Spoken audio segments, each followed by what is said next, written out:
नमस्कार, मैं हूं अंजलि वर्मा। आप देख रहे हैं खबर टुडे न्यूज। रूस यूक्रेन के बीच छिड़ी जंग का 14वां दिन है। 14 दिन बाद भी रूस के कब्जे से कीव काफी दूर है। इस बीच रूस पर प्रतिबंध बढ़ते ही जा रहे हैं। इसी के साथ शुरुआत करते हैं आज के बुलेटिन की और जानते हैं रूस और यूक्रेन के बीच चल रहे हैं हमारी की 10 बड़ी खबरें। रूसी हमलों में यूक्रेन की चेर्नोबिल न्यूक्लियर साइट को काफी नुकसान पहुंचा है। अंतर्राष्ट्रीय परमाणु ऊर्जा एजेंसी के प्रमुख राफेल ग्रॉसी का कहना है कि चेर्नोबिल परमाणु ऊर्जा संयंत्र से रिमोट डेटा ट्रांसमिशन खो गया है। अब यह संयंत्र अंतर्राष्ट्रीय परमाणु ऊर्जा एजेंसी को डेटा ट्रांसफर नहीं कर पा रहा है। रिपोर्ट है यूक्रेन की प्रथम महिला व राष्ट्रपति व्लादिमीर जेलेंस्की की पत्नी ओलेना जेलेंस्का ने वैश्विक मीडिया को खुला पत्र लिखा है। इसमें उन्होंने कहा है कि हम उस ताकत को रोकने का प्रयास कर रहे हैं जो कल आपके शहर में घुस सकता है। उन्होंने लिखा, रूसी टैंक यूक्रेनी सीमा पार कर गए, विमानों ने हमारे हवाई क्षेत्र में प्रवेश किया, मिसाइल लॉन्चरों ने हमारे शहर को घेर लिया। यूक्रेनी नागरिकों की सामूहिक हत्या की जा रही है, लेकिन यूक्रेन अपनी सीमाओं की रक्षा करेगा, अपनी पहचान की रक्षा करेगा। यह कभी नहीं झुकेगा। यूक्रेन में फंसे आम नागरिकों को बाहर निकालने के लिए एक बार फिर से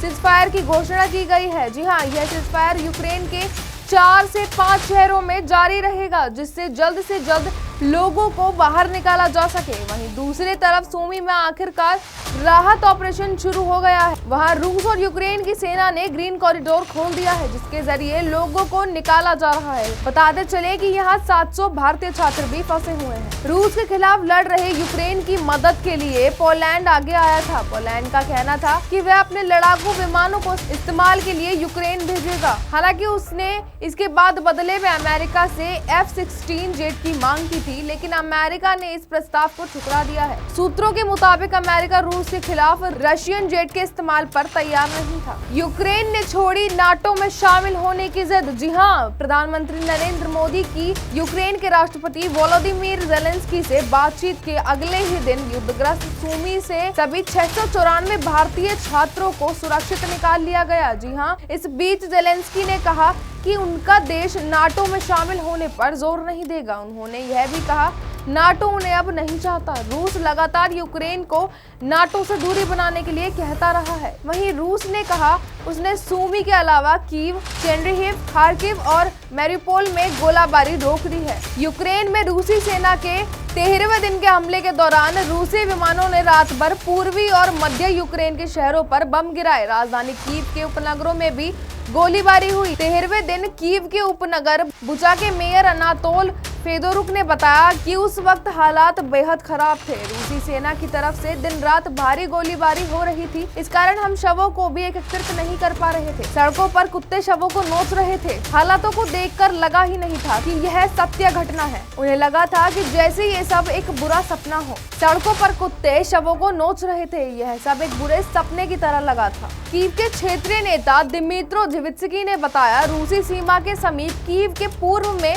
सूमी और ओख्तरिका शहरों में रिहायशी इमारतों पर बम गिराए गए, जिसमें एक परमाणु संयंत्र नष्ट हो गया। इसमें कई मौतें भी हुई हैं। उन्होंने फिलहाल मौतों और घायलों की संख्या नहीं बताई है, लेकिन कीव के पश्चिम में झिटोमीर और चेर्निहिव में तेल डिपो पर भी बमबारी हुई, जिसमें ये डिपो पूरी तरह खाक हो गए। अमेरिकी राष्ट्रपति बाइडेन ने कही बड़ी बात। जी हाँ, अमेरिकी राष्ट्रपति जो बाइडेन ने रूस यूक्रेन की जंग के बीच बड़ी बात कह दी। उन्होंने ट्वीट कर कहा है कि रूसी राष्ट्रपति व्लादिमीर पुतिन यूक्रेन को कभी जीत नहीं पाएंगे। वह भले ही किसी शहर को जीत ले, लेकिन पूरे यूक्रेन पर रूस काबिज नहीं हो पाएगा।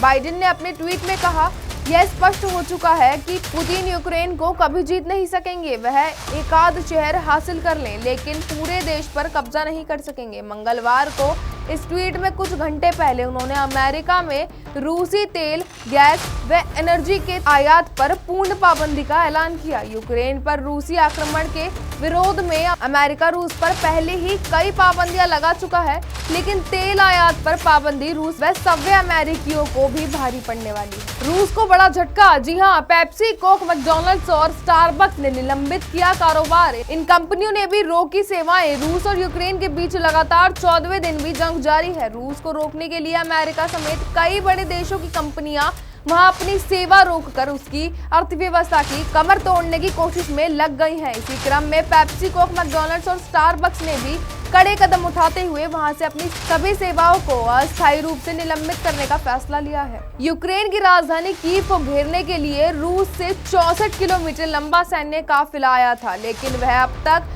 अपनी मंजिल पर नहीं पहुंच पाया है और उसके साथ आए जवान बुरे हालातों से जूझ रहे हैं। सूत्रों के मुताबिक यह काफिला कीव से करीब 32 किलोमीटर की दूरी पर है। रूस का यह काफिला यांत्रिक समस्याएं, ईंधन आपूर्ति और यूक्रेनी सेना के कड़े जवाबी हमले की वजह से कई दिनों से यहीं फंसा हुआ है। आज के लिए बस इतना ही। रूस और यूक्रेन के बीच चल रहे महायुद्ध की पल पल की खबर के लिए देखते रहिए खबर टुडे न्यूज।